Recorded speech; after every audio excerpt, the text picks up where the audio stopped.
Halo semua, perkenalkan kami dari kelompok 3 Sistem Transaksi Keuangan Digital kelas 1 R2A. Dalam video kali ini kita akan membahas mengenai financial teknologi dan regulasinya. Terbentuknya vintage di dunia. Vintage terbentuk sejak adanya kemajuan teknologi, yaitu pada tahun 1960 sampai 1970. Ketika komputer dan jaringan internet mulai ada. Keduanya lantas memungkinkan manusia untuk menggunakan sistem big data dan pencatatan yang dapat diakses melalui komputer. Beberapa perusahaan keuangan mulai memiliki ide untuk mengembangkan bisnis secara global dan dengan internet.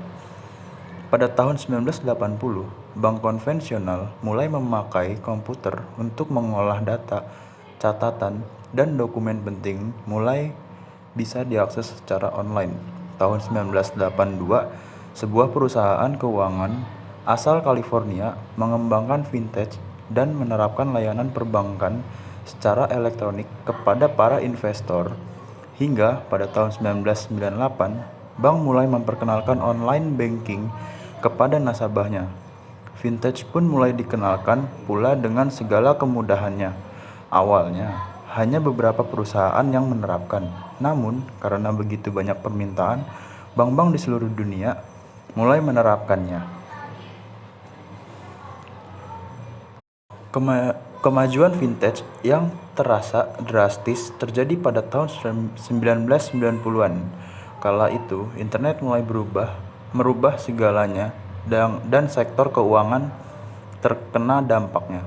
Hal ini ditandai dengan jual beli saham yang sudah bisa dilakukan secara online. Beberapa bank yang sudah menyediakan online banking serta kehadiran e-commerce yang merevolusi pasar tradisional. Selanjutnya, saya akan menjelaskan mengenai sejarah vintage di Indonesia. Pada tahun 2005, Zopa, perusahaan P2P lending paling pertama, dibentuk di benua Eropa. Kemunculan Zopa lantas menjadi cikal bakal kelahiran perusahaan-perusahaan vintage di belahan dunia lainnya, seperti Amerika yang muncul pada tahun 2006, Tiongkok muncul pada tahun 2011, dan juga Indonesia. Vintage sendiri terbilang masih muda di tanah air Indonesia. Kehadirannya ditandai oleh pembentukan AVI, Asosiasi Vintage Indonesia pada tahun 2015 bulan September. Tujuan awal pendirian asosiasi tersebut adalah untuk menjadi partner bisnis yang mumpuni bagi pelaku vintage di Indonesia, agar berjalan dengan aman dan sesuai dengan peraturan pemerintah. Mulai saat itulah vintage terus berkembang pesat di Indonesia. Nama-nama perusahaan maupun produk vintage rintisan anak bangsa mulai bermunculan di tahun 2016. Untuk menjamin keabsahan operasinya, Otoritas Jasa Keuangan atau OJK juga turut membantu mengawasi secara langsung perusahaan vintage yang ada, yakni sebanyak 102 penyelenggara, terhitung tanggal 2 Maret 2022, yang telah terdaftar dan mendapat izin OJK. Faktor pendorong perkembangan vintage di Indonesia. Indonesia seolah-olah telah menjadi ladang subur bagi finansial teknologi, terutama P2P lending. Dari tahun 2019 saja, kurang lebih sekitar 25,92 triliun pinjaman dana telah disalurkan oleh para pelaku vintage di tanah air. Kesuksesan tersebut tentu tidak terlepas dari dua faktor utama. Yang pertama adalah teknologi. Dari namanya saja kita sudah tahu bahwa teknologi merupakan komponen yang krusial dalam vintage. Semakin majunya bidang teknologi, tentu berpengaruh dengan perkembangan pesat finansial teknologi di Indonesia. Di samping itu, ada faktor inspirasi yang juga tak kalah penting. Maksudnya, perusahaan atau produk vintage yang sudah ada dan berhasil mampu mendorong perusahaan lain untuk menciptakan hal serupa. Inilah yang lantas juga menyebabkan banyak perusahaan rintisan di bidang tersebut mulai bermunculan. Perkembangan vintage Indonesia menurut data OJK per Januari 2019. Perkembangan vintage di Indonesia telah mencapai Yang pertama, pinjaman mencapai 2,92 triliun. Yang kedua, total perusahaan fintech yang telah terdaftar dan berizin sebanyak 144. Dan masih ada perusahaan lainnya yang masih dalam proses perizinan sehingga nanti akan terus bertambah jumlahnya. Yang ketiga, masyarakat dekat dengan teknologi. Layanan perbankan berbasis teknologi mudah diterima oleh masyarakat karena dianggap jauh lebih praktis. Yang keempat, banyak perusahaan startup yang menjalankan karena terinspirasi dari berbagai perusahaan fintech yang sukses. Di sini saya akan menjelaskan tentang definisi fintech dan juga tujuannya. Nah, yang pertama ini adalah definisinya. Fintech adalah singkatan dari financial technology yang berarti teknologi keuangan. Jadi, fintech ini adalah inovasi teknologi yang dikembangkan dalam bidang finansial sehingga transaksi keuangan bisa dilakukan dengan praktis, mudah, dan juga efektif. Financial technology di sini tidak hanya diartikan secara umum sebagai teknologi yang mendukung sektor keuangan, namun lebih khusus pada inovasi teknologi yang menyebabkan perusahaan teknologi mampu memberikan layanan keuangan tidak hanya dari bank saja. Nah, lalu selanjutnya setelah definisi, di sini ada tujuan dari financial technology itu sendiri. Yang pertama adalah mempermudah transaksi keuangan. Jadi, ketika akan melakukan transaksi finansial, Anda tidak perlu lagi ke rumah atau pergi ke bank untuk melakukannya. Jadi, hanya melalui ponsel pintar saja, segala aktivitas keuangan bisa diselesaikan. Lalu yang kedua, membuat akses pendanaan menjadi lebih baik. Nah, berkat financial technology ini, teknologi keuangan jadi berkembang pesat nih, sehingga menjangkau berbagai kalangan masyarakat. Nah, hal ini mengakibatkan semakin banyak orang memahami cara mendapat bantuan pendanaan untuk menunjang kegiatan harian mereka. Yang ketiga yaitu meningkatkan taraf hidup masyarakat. Jadi setelah masyarakat mendapat akses pendanaan yang lebih baik, maka masyarakat bisa menggunakan dana tersebut untuk membiayai aktivitas konsumtif dan produktif mereka. Akhirnya taraf hidup dan kesejahteraan hidup pun menjadi meningkat. Lalu yang keempat adalah mendukung inklusi keuangan. Nah, yang dimaksud dengan inklusi keuangan di sini adalah keterlibatan masyarakat dalam transaksi ekonomi, mulai dari jual beli, iuran, sampai simpan pinjam, sehingga inklusi keuangan pun menjadi meningkat. Lalu yang kelima adalah mempercepat perputaran ekonomi. Dengan akses keuangan dan kemudahan bertransaksi, ini itu dapat mendorong arus perputaran ekonomi semakin cepat dan juga Ruang lingkup fintech. Ruang lingkup fintech mencakup segala jenis inovasi teknologi yang berkaitan dengan keuangan. Cakupannya meliputi lembaga keuangan tradisional, perusahaan rintisan, pengembangan teknologi, hingga konsumen keuangan dan pemerintah. Lebih lanjut, dalam hal ruang lingkup dan bidang yang dicakup oleh fintech, Basel Committee on Banking Supervision membedakan 4 area aplikasi inti. Yang pertama, layanan simpanan, pinjaman, dan pembiayaan. Bidang layanan simpanan, pinjaman, dan pembiayaan mencakup produk-produk seperti pinjaman online, investigasi kredit, dan crowdfunding. Yang kedua, layanan pembayaran dan penyelesaian. Layanan pembayaran dan penyelesaian termasuk pembayaran seluler, pengiriman uang P2P, lending, dan lain-lain. Yang ketiga, layanan jasa manajemen investasi. Perwakilan khas dari layanan manajemen investasi adalah robo-advisor dan robo-investment research. Jasa infrastruktur pasar. Layanan infrastruktur pasar memiliki konten yang paling luas mengacu pada inovasi produk keuangan yang dibawa oleh teknologi seperti artificial technology, blockchain, cloud computing, big data, and security. Lalu ada manfaat fintech bagi ekonomi secara umum. Yang pertama, sistem keuangan domestik dan global lebih inklusif. Yang kedua, mendorong pertumbuhan ekonomi. Yang ketiga, meningkatkan transmisi kebijakan moneter. Lalu, bagi sektor finansial, yang pertama, rantai transaksi lebih pendek dan cepat. Yang kedua, meningkatkan efisiensi modal. Yang ketiga, meningkatkan resiliensi operasional. Lalu, yang terakhir bagi konsumen, yaitu pertama, alternatif pilihan semakin banyak. Dua, better targeted service. Lalu yang terakhir, menurunnya harga biaya transaksi. Selanjutnya, kita akan membahas jenis-jenis financial technology. Yang pertama, ada payment, clearing, and settlement. yaitu fintech yang memberikan layanan sistem pembayaran, baik yang diselenggarakan oleh industri perbankan maupun yang dilakukan oleh Bank Indonesia. Contoh dari fintech ini adalah Kartuku, Doku, iPayMu, Finet, dan Sendit. Yang kedua, ada market support, yaitu fintech yang mengumpulkan dan mengolah data yang bisa dimanfaatkan konsumen untuk membantu dalam pengambilan keputusan. Contohnya adalah Cek Aja, Cermati, Kredit Gogo, dan Tunaiku. Jenis yang ketiga ada deposit, lending, and capital raising. Fintech ini mempertemukan antara pemberi pinjaman atau investor dengan para pencari pinjaman dalam satu tempat. Contoh fintech ini adalah Modalku, Investri, Amarta, dan Coinworks. Dan jenis fintech yang terakhir ada Investment and Risk Management. Fintech ini memberikan layanan seperti robo-advisor, yaitu perangkat lunak yang memberikan layanan perencanaan keuangan dan platform e-trading dan e-insurance. Contoh fintech ini adalah Bareksa, Cek Premi, dan Raja Premi.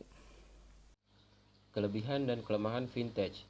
Kelebihan fintech yang pertama adalah keamanan tingkat lanjut.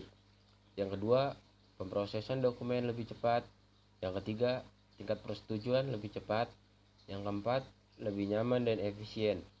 Yang kelima, aplikasi fintech menawarkan pengguna untuk menjadwalkan pemberitahuan untuk pembayaran tagihan dan menghasilkan laporan yang dipersonalisasi untuk pengguna berdasarkan pengeluaran Anda, membantu Anda melacak berapa banyak dan kemana perginya semua gaji Anda. Yang keenam, sistem pembayaran yang lebih baik. Kelemahan fintech yang pertama adalah diperlukan biaya besar untuk memulai perusahaan rintisan atau startup. Yang kedua, diperlukan komputer atau smartphone yang terhubung dengan internet untuk mengakses layanan teknologi keuangan. Yang ketiga, belum semua mengerti pengguna layanan keuangan berbasis teknologi tersebut, khususnya yang minim informasi. Yang keempat, rawan penipuan. Yang kelima, biaya bunga lebih tinggi. Pertumbuhan fintech secara global saat terjadi pandemi.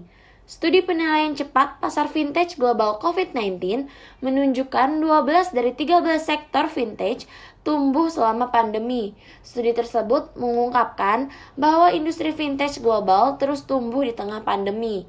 Lantaran 60% perusahaan yang telah disurvei telah meluncurkan produk atau layanan baru atau mengembangkan produk yang telah ada sebelumnya. Selain itu, studi ini juga mengungkapkan bahwa sebagian besar industri fintech global itu tangguh dalam menghadapi pandemi COVID-19 ini. Meskipun demikian, hasil tersebut harus diinterpretasikan dalam konteks ketidakseimbangan dalam pertumbuhannya, dan peluang industri harus disandingkan dengan tantangan yang dihadapinya. Dalam studi ini juga terdapat perusahaan-perusahaan yang melaporkan pertumbuhan rata-rata jumlah dan volume transaksi sebesar masing-masing 13% dan 11%. Namun, dampak COVID-19 pada kinerja pasar ini tidak merata di seluruh sektor industri, geografi, dan bergantung pada tingkat perkembangan ekonomi serta ketatnya peraturan terkait COVID-19 dari masing-masing negara. Pembayaran digital, digital shelving, wealth, dan digital asset exchange secara global menunjukkan pertumbuhan di atas 20%. Sedangkan sektor digital banking, digital identity, dan RegTech menunjukkan pertumbuhan yang lebih rendah dengan sekitar rata-rata 10%. Pertumbuhan basis pelanggan dan transaksi untuk penyelenggara fintech dari negara-negara berkembang selama paruh pertama 2020 diimbangi dengan peningkatan tantangan dan risiko operasional yang lebih besar dibandingkan dengan penyelenggara fintech dari negara-negara maju. Perusahaan dari negara-negara berkembang cenderung melaporkan kebutuhan mendesak untuk dukungan peraturan atau intervensi dari pemerintah. Selain dapat dilihat dari sisi permintaan atau demand, kemampuan sebuah perusahaan fintech dalam mencapai pertumbuhan dan ketahanan dapat juga dijelaskan dalam kemampuan mereka untuk tetap gesit dan lincah dalam menerapkan perubahan dalam produk, layanan, dan kebijakan yang ada. Selain itu, terlepas dari indikator pertumbuhan yang ada, walaupun pertumbuhan positif ini COVID-19 itu masih menghadirkan risiko eksternal serta tantangan operasional dan pendanaan kepada perusahaan vintage, yaitu sekitar 40% dari perusahaan yang disurvei telah menunjukkan bahwa mereka telah memulai atau sedang dalam proses meningkatkan langkah-langkah keamanan dan pencegahan fraud sebagai respon mereka atas kondisi bisnis selama pandemi ini. Perkembangan fintech secara global. Pada tahun 1960 hingga 1970, kemunculan komputer beserta jaringan internet telah membuka peluang bagi para pengusaha yang akan mengembangkan di berbagai bidang secara global, termasuk pada bidang finansial. Selanjutnya pada tahun 1980, perbankan dunia pun ikut memanfaatkan sistem pencatatan data yang aksesnya lewat komputer. Pada masa inilah, sebagai permulaan munculnya fintech hadir di dunia. Seiring waktu berjalan, adanya kecanggihan teknologi telah berhasil memunculkan perusahaan baru bernama e-trader. Tepatnya pada tahun 1982, e-trade membawa fintech ke arah lebih maju yang memperbolehkan menggunakan sistem perbankan secara elektronik kepada calon investor. E-trade merupakan contoh perusahaan yang telah berhasil mengelola teknologi dengan baik. Kemudian di tahun 1990, perkembangan internet semakin membaik berkat munculnya beberapa saham online yang memberi kemudahan calon investor untuk menanamkan modal. Pertumbuhan internet yang cepat pada tahun ini membuat model finansial e-trade semakin banyak yang menggunakannya. Salah satunya yaitu situs brokerage saham online untuk kemudahan investor menanamkan modal mereka. Pada tahun 1998, para perbankan di dunia mulai mengenalkan sebuah sistem bernama online banking bagi para nasabahnya, sehingga segala bentuk transaksi menjadi lebih praktis dan mudah. Fintech pun mulai semakin terkenal dan banyak masyarakat yang menggunakannya. Kehadiran fintech pertama kali ada kemunculannya di benua Eropa, tepatnya di negara Inggris. Fintech di Inggris pun berbentuk peer-to-peer lending atau P2P lending sekitar tahun 2005. Perusahaan P2P lending yang pertama ada di Inggris dan benua Eropa adalah Zopa. Saat itu, pemilik Zopa melihat suatu peluang untuk menciptakan sebuah pengalaman terbaik perihal layanan keuangan dengan memberikan kemudahan akses dan nilai bunga yang wajar, serta investasi yang menjanjikan. Sejak kemunculan Zopa, hadir pula P2P Lending Funding Circle yang menyalurkan dana lebih dari 40.000 pinjaman kepada para UMKM. Setelah fintech hadir di benua Eropa, benua-benua lain pun mulai ikut memperkenalkan fintech dan langsung mengejar perkembangan fintech di Eropa. Selanjutnya, P2P lending akhirnya muncul di benua Amerika pada tahun 2006. Awal perkembangan fintech di benua Amerika yaitu Prosper Marketplace dan Lending Club. Semakin lama, fintech semakin berkembang pesat dan cepat. Hal yang sama pun terjadi di Tiongkok. Perkembangan fintech mulai ada di Tiongkok pada tahun 2011. Secara global, industri fintech terus berkembang pesat, didukung oleh dengan ketertarikan masyarakat dan juga pebisnis di seluruh dunia. Selanjutnya, regulasi fintech. Yang pertama adalah Undang-Undang 77 POOJK 01 tahun 2016 mengenai layanan pinjam-meminjam uang dengan basis teknologi informasi. Berkaitan dengan pinjam-meminjam uang, dibuatnya aturan ini oleh OJK agar bisa mengatur sejumlah hal yang harus ditaati penyelenggara bisnis pinjaman dari P2P lending atau pengguna ke pengguna. Selanjutnya adalah Peraturan Bank Indonesia Nomor 1840 PBI tahun 2016 mengenai pemrosesan transaksi pembayaran. Terbitnya peraturan ini bertujuan agar bisa memenuhi kebutuhan masyarakat termasuk bidang jasa serta sistem pembayaran. Selanjutnya adalah Peraturan Bank Indonesia Nomor 1912 PBI tahun 2017 mengenai penyelenggara teknologi finansial. Regulasi ini juga memiliki tujuan untuk mendukung terciptanya stabilitas sistem keuangan, stabilitas moneter, sistem pembayaran yang lancar, efisien, dan aman sebagai pendukung pertumbuhan ekonomi nasional berkelanjutan. Di Indonesia saat ini ada dua lembaga yang berwenang mengatur vintage, antara lain Bank Indonesia, dan Otoritas Jasa Keuangan atau OJK. Yang pertama ada Bank Indonesia. Di Bank Indonesia ini ada beberapa peraturan yang mengatur fintech ini. Yang pertama yaitu dalam hal penyediaan pasar bagi pelaku usaha, Bank Indonesia memastikan perlindungan terhadap konsumen. Yang kedua, dalam hal tabungan, pinjaman, serta penyertaan modal, Bank Indonesia mewajibkan setiap pelaku usaha untuk patuh kepada peraturan makroprudensial.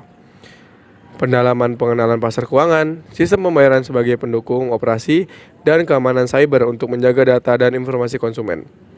Yang ketiga, dalam hal pembayaran dan penyelesaian statement clearing, Bank Indonesia memastikan perlindungan terhadap konsumen dan mewajibkan setiap pelaku usaha untuk patuh kepada peraturan makroprudensial. Yang kedua ini yaitu Otoritas Jasa Keuangan atau OJK. Nah, OJK ini memberi wewenang kepada fintech yaitu yang pertama, OJK bertugas mengkaji dan mempelajari perkembangan fintech dan menyiapkan peraturan serta strategi pengembangannya. Dan yang kedua, OJK juga berwenang melindungi kepentingan konsumen terkait keamanan dana dan data serta kepentingan nasional terkait pencegahan pencucian uang dan pendanaan terorisme serta stabilitas sistem keuangan.